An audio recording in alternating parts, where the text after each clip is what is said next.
JBN keep you informed. I'm Michelle Jones, and in the news, if you're dead, me now look over your body, said father of man killed in gun battle with police. Please remember to subscribe, like, share, leave us a comment, and click the notification bell to receive our daily news items. The father of one of two men shot and killed by police yesterday, following a brazen deadly attack on a laborer on Orange Street in downtown Kingston, said he'll not be shedding any tears over his demise, as he had warned him daily to be careful of the company that he was keeping. Marcus Jervis, who spoke with a heavy heart, said he knew that his only son was involved with criminals and encouraged him to change his company, but he refused to listen. Him not here. Mr. Leave them man there alone. You know him said to me the last time, I tell him, Daddy and Mommy, me can't alone my friend for keep. That him say, I want him tell me cold bump wash me, he said outside his home, noting that he last warned his son a day before he died. I would me tell my son, say, anything you do a road, you must get caught. And from me see my son I walk with certain man out there, me can't expect anything for him. So it's that a grief me I go have a ball. And the way how him dead, you can't even ball. Where you go ball say? Because which part him dead, and the situation you can't say the police them wrong, and him totally wrong, so when me I go ball and say him innocent, Jervis added.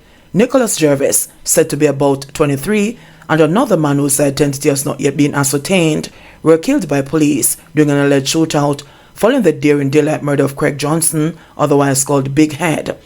Nicholas Jervis, said to be about 23, and another man whose identity has not yet been ascertained, were killed by police during an alleged shootout following the daring daylight murder of Craig Johnson, otherwise called Big Head. Nicholas, who lived on his own on High Holborn Street in downtown Kingston, made beds to earn a living.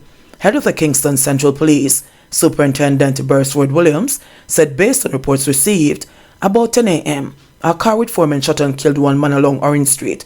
Whilst the men were making their escape, they engaged a group of policemen who were further along Orange Street in the vicinity of the Tranquility Funeral Home. A shootout reportedly ensued, during which a policeman was shot and injured, along with 2 of the occupants of the car. The car subsequently crashed into a utility post in front of the York Park Fire Station, and the 2 injured men were rushed to the Kingston Public Hospital, where they were pronounced dead, Williams further shared. The policeman, whose injuries not life-threatening, was still receiving treatment up to last night. An illegal weapon with 2 magazines was reportedly taken from the car. Marcus, who spoke hours after the incident, said that while his son's death has no doubt pained his heart, he will not be going to identify his body. Me not lie to you. If you look at a man who mix up in a crime, you can do the same thing. So me not go put nothing past him. Me not go say him innocent, he said. But he tell him say if he dead, me not come look over your body. Because me did I warn you. So you can't say me never warn you, Marcus said. He said he had also discussed the matter with his wife and made it clear to her that she'll be the one who will be going to identify his body. When asked how his wife was coping with the loss of her only son, he said he called her at work and broke the sad news to her, but she sent a message saying she know why you're not bawling when she come, as she too had warned him repeatedly. The father of 3 children said he and his wife had tried their best with their son and tried to grow him up in the right way, but he preferred to listen to his friends. Additionally, he said living in the ghetto was to blame, as it's hard for some individuals to ignore the influences in the environment and chart their own righteous course. Ghetto means you have to get out, he said. In the meanwhile, Superintendent Williams said the investigation into Johnson's murder was at an early stage and was unable to provide much detail pertaining to the identity of the other deceased man and his cronies or a possible motive for the shooting.